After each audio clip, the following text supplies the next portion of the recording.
So today we begin Milton's Of Education, which is actually an open letter to Samuel Hartlib, who had an Anglo-Polish ancestry. As you can see from the prefatory note that I sent you yesterday, and Hartlib was a disciple of the Czech educationist reformer of education, Jan Komensky, or Comenius, as he was known in his Latinized name. Comenius was incidentally also influenced by the French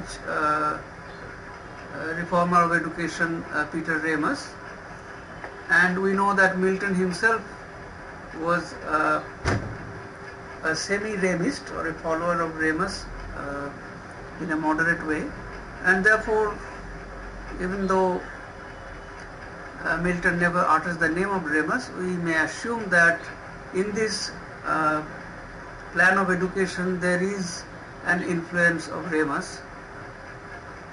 And Hartlib asked Milton to tell him about his plan of education, and at that time Milton was tutoring two of his nephews, Philip and John, and in this essay or letter, which was later published as a tractate, Milton lays out his plan for education, which in today's standard would be extremely difficult to follow. But Milton makes it appear as if it is very easy. Not only that, he even says that it is not difficult to learn Chaldaic, that is Aramaic, and some other languages in the meantime, and so on. So he gives us a humanist system of education. However, in the backdrop, or we may say, there is a subconscious layer of behind this plan, which is that of Milton as a reformer or a Puritan. So how these two are related, that is the humanist program and the Puritan attitude, that we can see when we examine this essay. Incidentally, Milton also makes some exposition or some important comments on education in Paradise Lost. Adam is taught before his fall and after his fall by Raphael and Michael. So through the speech of these two angels, Milton indicates how education should be planned, or what is the meaning of education. And I have given you a paper which considers Milton's idea of education in Paradise Lost vis-a-vis that in this essay of education. So Milton says that he mentions the two tractates referred to by Comenius, which are Janua Linguarum Reserata, which Milton calls Janus, Januas, and Didactics, which is Didactica Magna. So these two textbooks were written by Comenius. Therefore we see that Milton also proposes that students should read these textbooks by Comenius, and he tells us what is the end of education.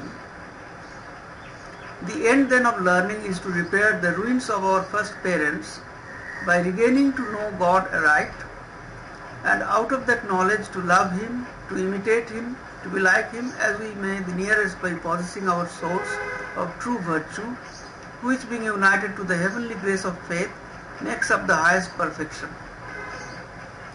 So here we see the goal of education, which we may say a Puritan or a puritanical goal of education. What is that?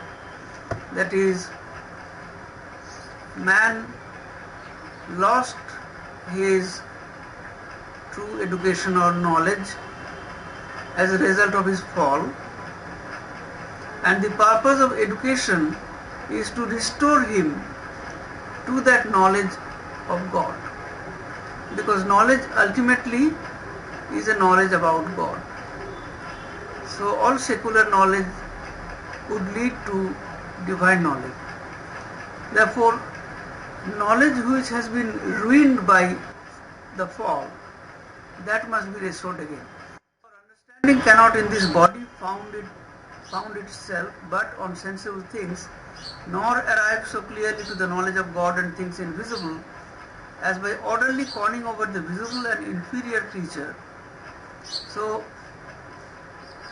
the idea is that knowledge must be found by first conning or studying the visible universe, because in this mortal body we cannot know the invisible knowledge, that is knowledge about God or about religion, about supernatural things.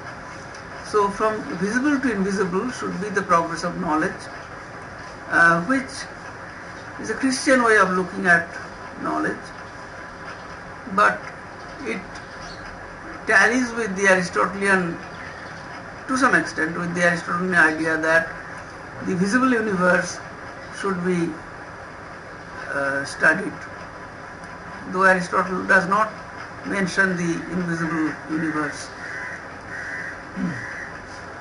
So that language is but the instrument conveying to us things useful to be known.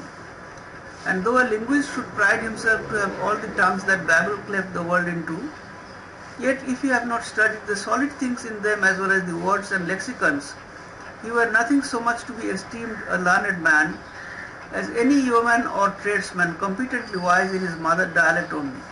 So Milton says that language is only an instrument of knowledge, and we may say that it is a humanist view of language.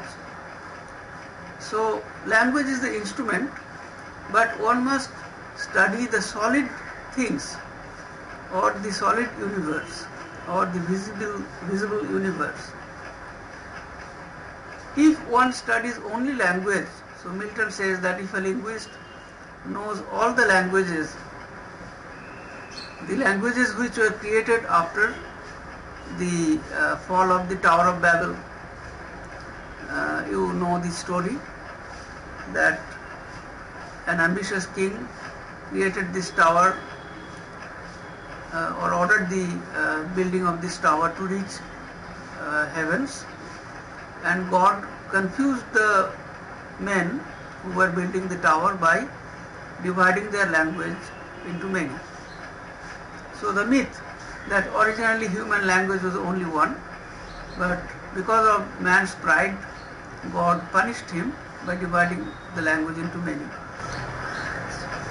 So Milton uses this myth, and this myth presupposes that human beings are inferior, that they should be punished, and they are more confused in the matters of the world because of their multiple languages. So here Milton says, the study of language alone is not adequate unless one studies the solid things. So here we have the humanist debate between res and verba. So res means things, verba means words or language. Erasmus also participates in this debate about res and verba, and the idea was that things are always infinite and language is therefore always inadequate to express or to name things. So this is a humanist critique of sophistry, a critique of excessive use of the arts of grammar, logic and rhetoric. Now we know that these three subjects, grammar, logic and rhetoric, or the trivium, was the foundation of humanistic education, yet the humanists always criticized excessive use of language or prioritizing language over things. Now where or why do they criticize this? This debate is related to the Ciceronian movement, which meant imitation of Cicero's style. In the Renaissance, Cicero was considered to be the model writer in Latin, and all authors would try to imitate Cicero. But Erasmus and other humanists were critical of the movement. Erasmus has a dialogue called Ciceronianus, or the Ciceronian. So who is a true Ciceronian? In the 16th century we have Gabriel Harvey, Spencer's friend, who also delivers lectures on Ciceronianus or the Ciceronian. So the emphasis on language over things, that is to be avoided, and Erasmus wrote his De Copia, which is a brief title of the longer actual title De Copia Verborum et Scientiarum. So of the copiousness of words and sciences. So in that book Erasmus taught how one should practice the art of copia, that is saying anything in multiple ways, copiousness in language. But it was not in contradiction to his criticism of language, because Erasmus simultaneously emphasized the importance of things or race in the debate between race and verba. So Milton has in the back of his mind all these ideas, and he says that Greek and Latin, which can be learnt in 1 year, is taught in schools over many years. So he criticizes the scholastic system of education, which teaches logic, metaphysics and other such abstract disciplines at the outset to school children. So Milton here writes that logic and metaphysics, these are very abstract, and these should be taught at a higher level when students are more mature. Therefore, even though Milton himself writes a book of logic, his Art of Logic is a Semiramis manual of logic, but he writes that book in an advanced age. It is the last work by Milton on the art of logic, and therefore he takes logic very seriously and suggests that young children should be taught less logic, whereas in the scholastic system, which followed the Aristotelian tradition, logic was taught to the young pupils. So he says that people spend their times in useless studies, and these are the errors and these are the fruits of misspending our prime youth at the schools and universities as we do, either in learning mere words or such things chiefly as were better unlearned. So the system of education in our schools leads to a wastage of our time. And then we find his second, we may say, definition of education, what should be true education. I call therefore a complete and generous education that which fits a man to perform justly, skillfully and magnanimously all the offices, both private and public, of peace and war. So this definition of education also has the ends of education. Now notice here, the ends of education are not religion or attainment of the true knowledge of God, but perform all the tasks efficiently, all tasks related to the private and public offices of peacetime as well as during war. So Milton suggests that his plan of education is for training future governors or future leaders, future public administrators. And how all this may be done between 12 and 1 and 20, less time than is now bestowed in pure trifling at grammar and sophistry is to be thus ordered. So he gives us the order or the plan of how between the ages of 12 and 20, which is less time, that is 8 years, which is less than the 12 years which we spend at school, mostly wasting our time by studying grammar and sophistry or specious reasoning. And then he suggests how he would establish an academy.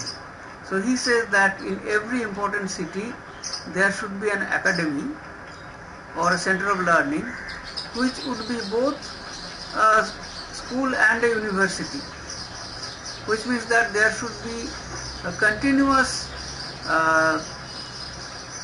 education from the level of school to the level of university or higher studies. And 150 students should be accommodated, and this center of education should be both the places or the buildings where lectures are delivered as well as places of residence. So the word college actually means halls of residence of scholars. Collegium means a collection or a gathering of scholars, and this meaning is still observed or found in England, where colleges are basically halls of residence. Okay. So Milton's plan is like that, because if scholars live as well as study in the same place, then their the planning of their education can be better. So he divides, he says that we spend, so in the college of law or physics, that is excepting the legal education and the medical education, Milton's center of learning would be for providing all other kinds of education. Why? Because legal and medical education are specialized education. So you know that in the Renaissance there were inns of court where one got legal training, and there were other centers of medical training.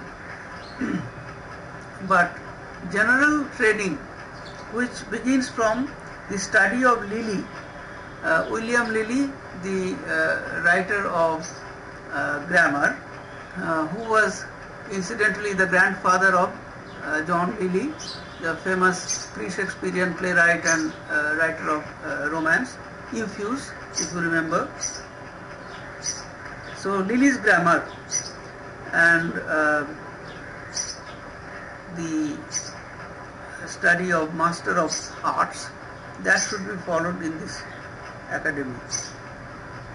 And Milton says that he compares the number of students, like 150 or 200, to the parts of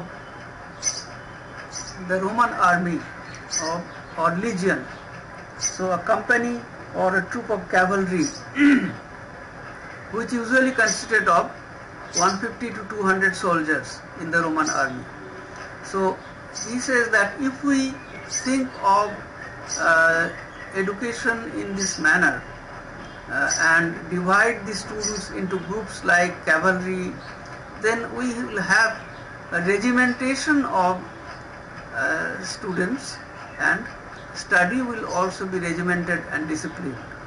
And he says that I will divide my discussion on studies into three parts, which are exercise, their studies, their exercise, and their diet. Now, of course, most of the discussion will be on studies, some of it will be on exercise, and then on diet he has hardly to say anything. He first says that we should pronounce Latin like the Italians, because our English mouth is not appropriate for pronouncing Latin, because in this cold country we do not open our mouth much, whereas the Italians open their mouth well and pronounce Latin words perfectly. So we should imitate the Italians in learning Latin pronunciation, and otherwise our pronunciation will be as bad as that of the French. He mentions here law French, that is legal practice or legal writings were still continued in French, which began after the Norman invasion. French still was the language of law in England. So Milton is often derisive of the French in this essay. Towards the end he says how the French teachers teach some kind of an effeminate education to English students, and therefore the English should not go to be trained by French teachers. And then he mentions a number of books which should be studied, delightful books of education, some easy and delightful books of education. For example, Civis, Plutarch, and other Socratic discourses. Now Civis is a character in Plato's dialogue Phaedo. Civis is a man from Thebes in Plato's dialogue, and there was a book which was called A Picture of Civis, which spoke about an allegory of man. So this book, Plutarch's Moralia, was famous in the Renaissance as a book of moral philosophy, and Socratic dialogues, which mostly were dialogues by Plato. So these should be taught. Two or three, but in Latin we have none of classic authority extant except two or three first books of Quintilian. Now Quintilian's Institutio Oratoria was a famous book of rhetoric. Now as you see that this book is probably in 12 books as far as I remember, but Milton here suggests only first 2-3 books of Quintilian, which means that he thinks that rhetoric should be taught less at the outset, and that they may despise and scorn all their childish and ill-taught qualities to delight in manly and liberal exercises. So this education should be manly and liberal.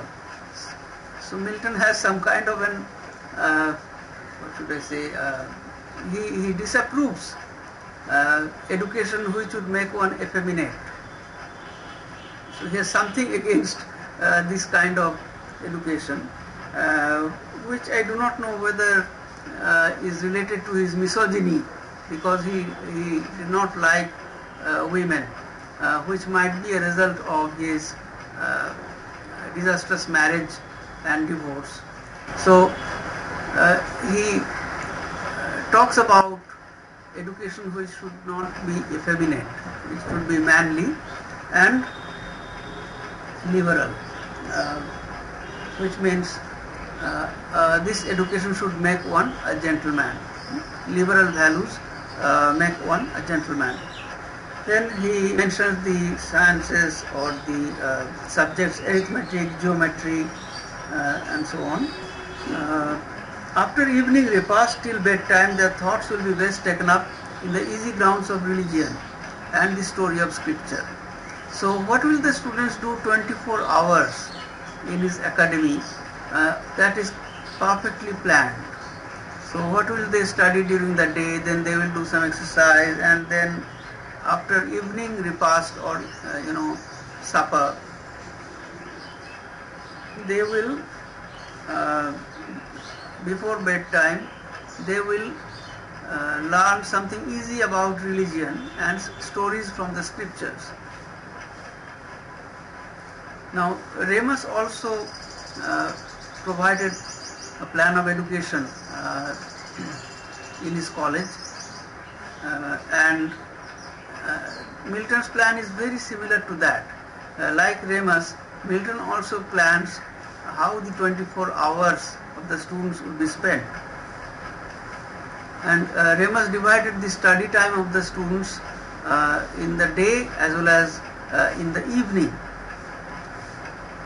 So like that, Milton's teaching hours are also very rigorous. Then the next step would be authors of agriculture, Cato, Varro and Columella. So these were the famous writers on agriculture. So this is a useful science, agriculture.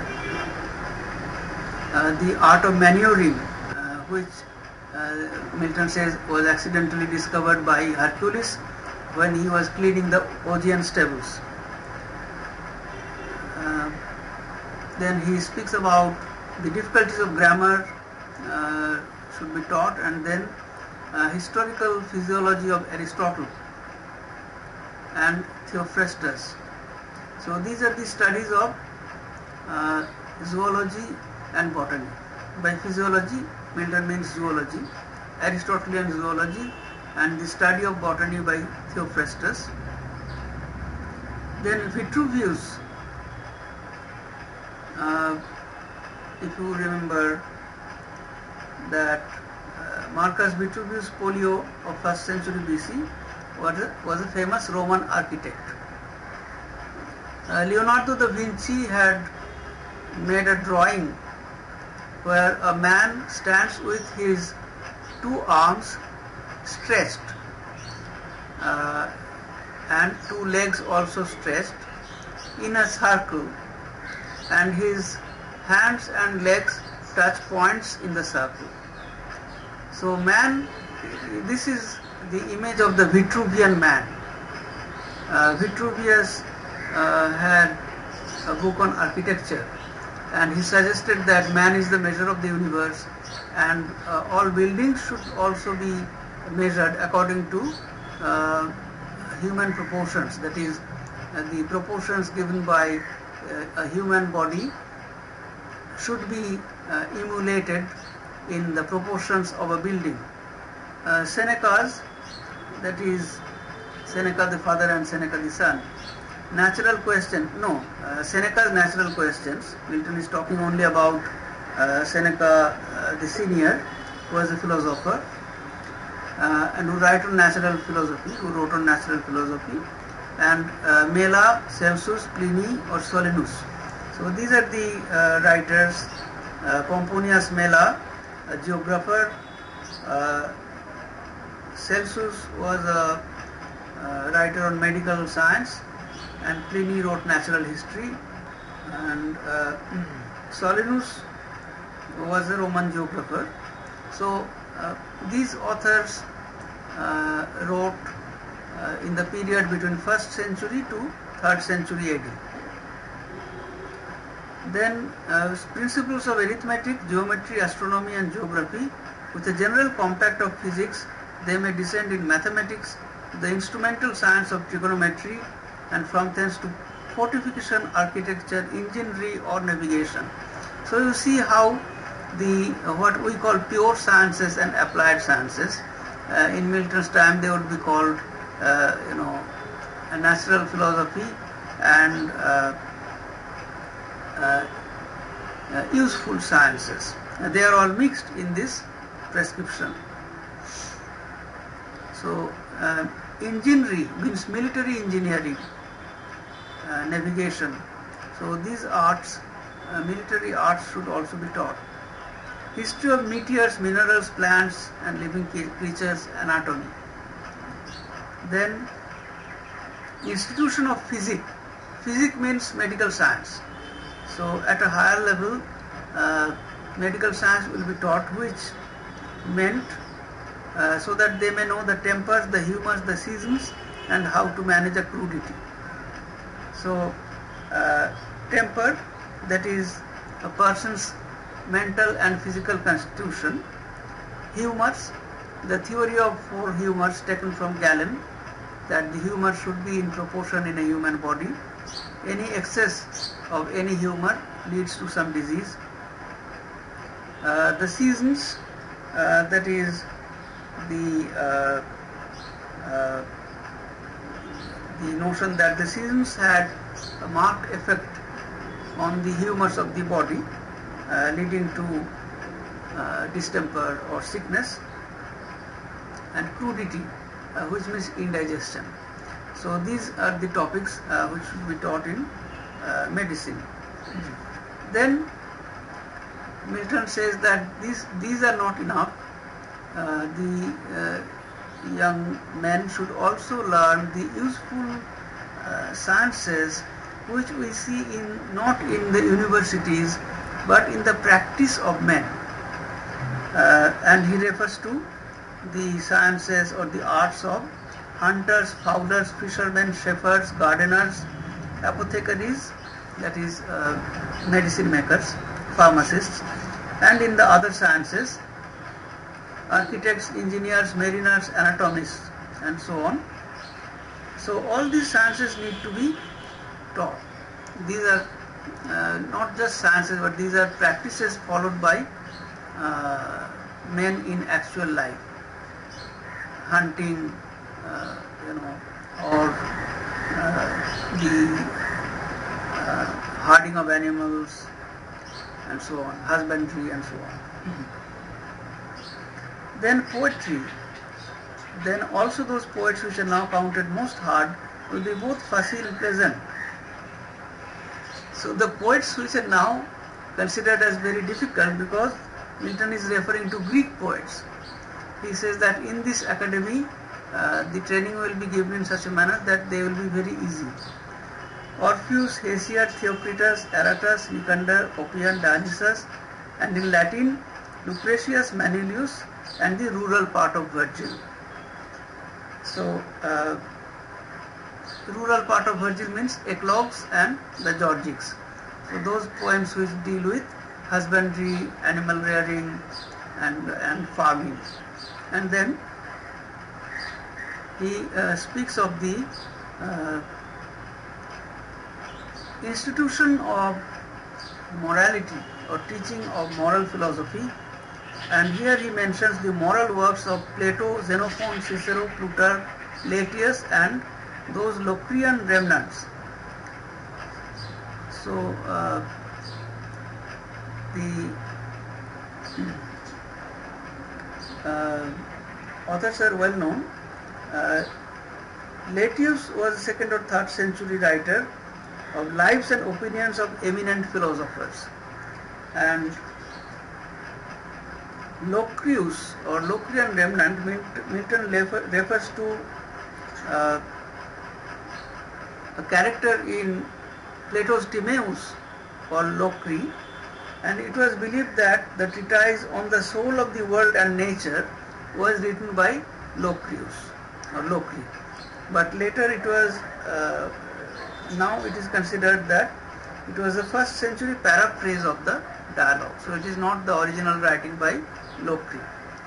So Milton includes these writers in the teaching of moral philosophy. Then David, Solomon, Evangels, Apostolic Scriptures. So these are the Christian sources. And then the learning of languages. Either now or before this, they may have easily learned at any odd hour the Italian tongue. So for learning Italian language, no specific hour should be mentioned. That is, whenever the students would find some spare time, they would learn Italian.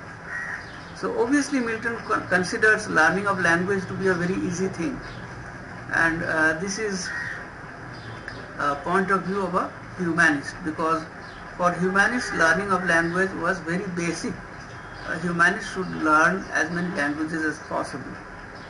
So Italian could be learnt very easily or self-taught, and then choice comedies of Greek, Latin or Italian should be read.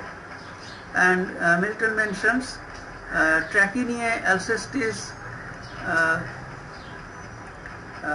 Trachiniae was by Sophocles, a tragedy by Sophocles, and Alcestis was by Euripides. Then he speaks of law, and which author should be read on law, beginning from Moses, and then the Grecian writers of law or Greek writers of law, Lycurgus, Solon, Zeleus, Charondas, and the Roman writers, that is the edicts and tablets with their Justinian. So the Roman Emperor Justinian was famous for his code of law, which is known as the Justinian Code. So for law one has to study all these writers. Then so down to the Saxon and common laws of England. Now in England at that time there were two kinds of law, common law and canon law. So canon law refers to the law practiced in the churches, and common law is the law applied to the public in general. So one had to know both these laws.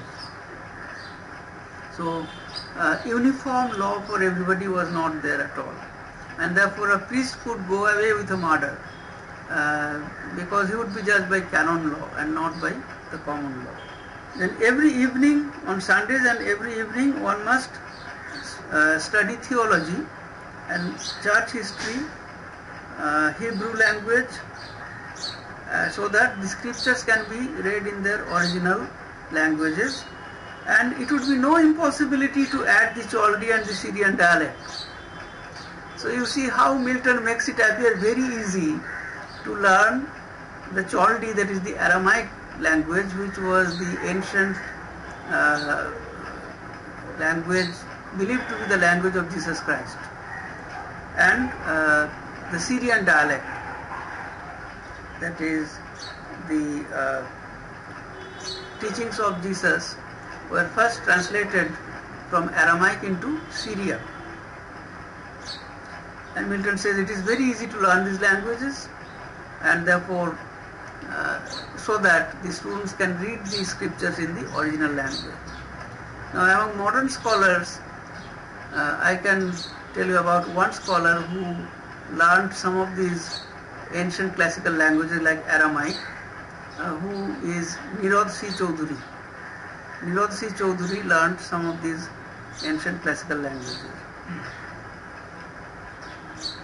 Then reading of choice histories, heroic poems and Attic tragedies of stateliest and most regal argument. So the study of tragedy should be very careful, very choice, because each of these works must have stately and regal argument, that is, must have something important, valuable, something moral to teach. Then he talks about the spirit and vigor of Demosthenes, Cicero, Euripides and Sophocles. So the political orations. So one should study the political orations and learn from Demosthenes, Cicero as well as from the Greek writers, Euripides and Sophocles. And you see that interestingly Milton mentions these two tragedians as also teaching political morality, Euripides and Sophocles. Finally he comes to logic. So according to him logic should be taught at a very advanced age, not a very advanced age, at a higher level. So now lastly will be the time to read these arts, logic and well couched heads and topics, that is topical logic, which was the logic popularized by Agricola, Remus and others. Until it be time to open her contracted palm into a graceful and ornate rhetoric taught out. So this is a traditional belief that if logic is signified by the contracted palm, then the open palm signifies rhetoric. That is, logic contracts things into a compact fashion, in a compact fashion, whereas rhetoric opens things. So rhetoric should be taught from Plato, Aristotle, Phalaris, Cicero, Hermogenes and Longinus. So we would normally identify Phalaris, Cicero, Hermogenes and Longinus as writers of rhetoric, but and also Aristotle, but Milton includes Plato, which is very interesting. Then the sublime art, which is Aristotle's Poetics in Horace and the Italian commentaries. So poetics was a development in ancient and medieval times from rhetoric. So logic, rhetoric and poetics, they were in the same tradition. And after Aristotle and Horace, in Italy, some writers wrote commentaries on poetics. They are Castelvetro, Tasso, Mazzoni. So Milton mentions only these three, but there were many other commentators in the Renaissance.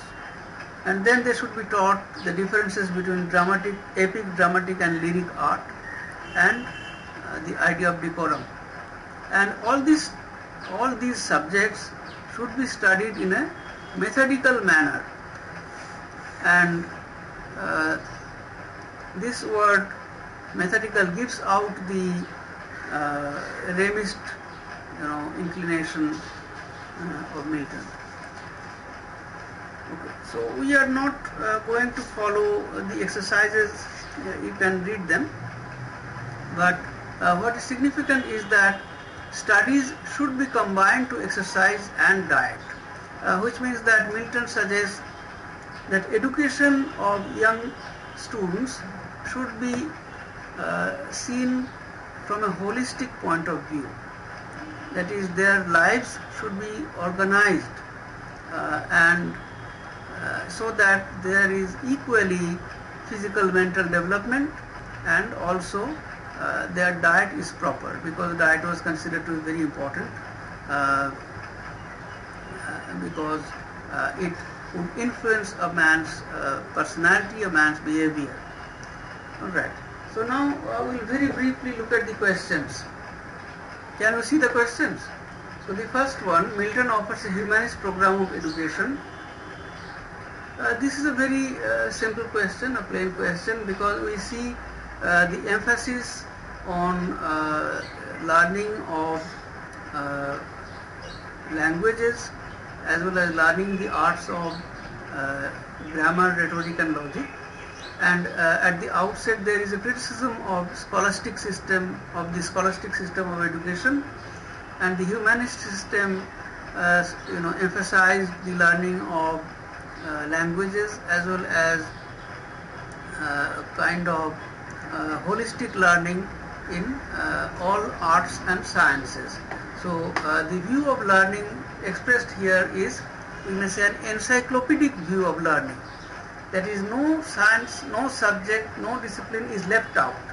A student is taught the basic secular disciplines as well as the scriptures, medical science, legal arts, soldiership, martial arts, jurisprudence, everything.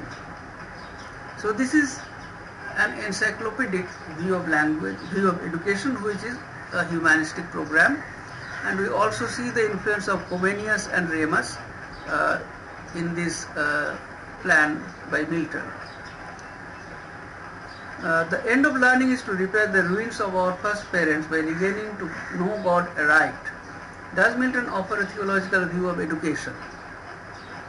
So, this quotation suggests that the end of education is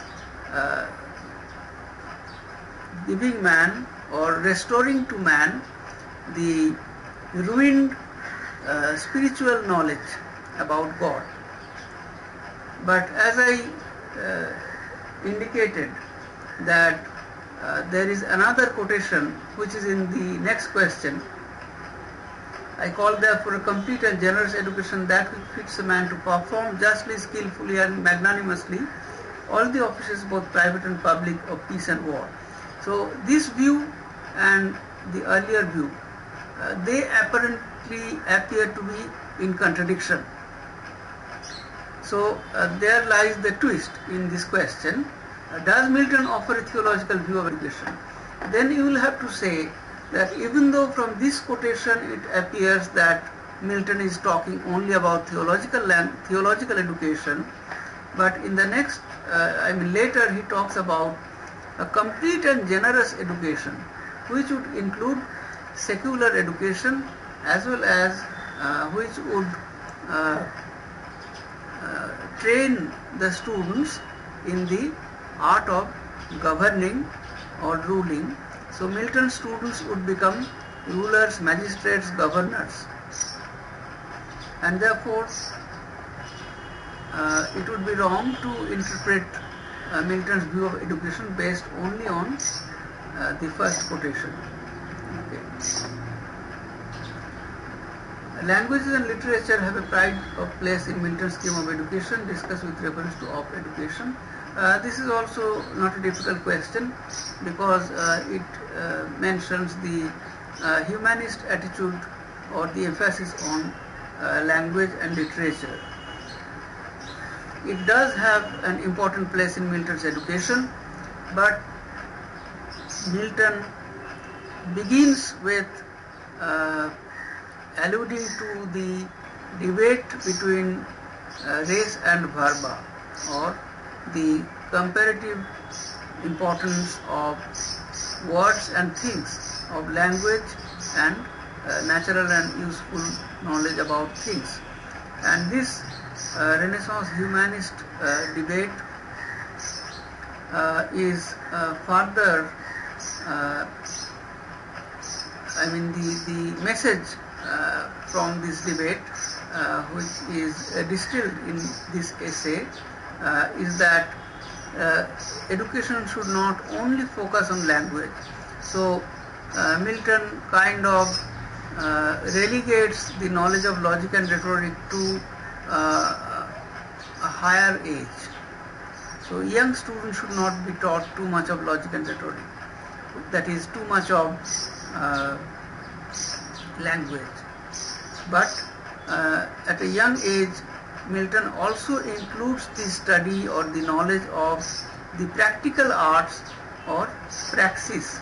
Now Milton actually uses this word praxis, which was a word made famous by Peter Ramus. So once again I have to talk about Ramus. Ramus divided all discussion, or we may say he divided the compendium of knowledge into three: natura, arts, praxis. That is nature, art or science, and practice. So practical knowledge. So Milton also emphasizes praxis or practical knowledge, or knowledge of practical things, practical arts like the art of the shepherd, the art of the hunter, the art of the practitioners of other crafts and arts in life. Therefore, his system of education is not at all confined in the school, but one must learn from everyday practical arts or business of people. So, if we think about the, if we wonder if there is any debate or any point of contradiction in this essay of education, then we would say that Milton suggests that the religious education or knowledge about God is not in contradiction with the knowledge about the world. So the contradiction that the moderns have invented between spiritual knowledge, religious education and secular knowledge, that contradiction is absent in Milton, because he believes that the true education can be derived only from God, because God is the summation of all education. And in Paradise Lost he alludes to this kind of belief by making Raphael and Michael the two teachers of Adam, which suggests that they teach Adam both knowledge about divinity and knowledge about the world. And therefore, even though this appears to be a contradiction in this essay, it is not actually a contradiction in Milton's mind. So Milton does not think it to be a contradiction. We are imposing our limited understanding or our Cartesian understanding on Milton. Right. Okay, so I have finished the discussion. I have discussed the questions. If you have any question, you can ask me.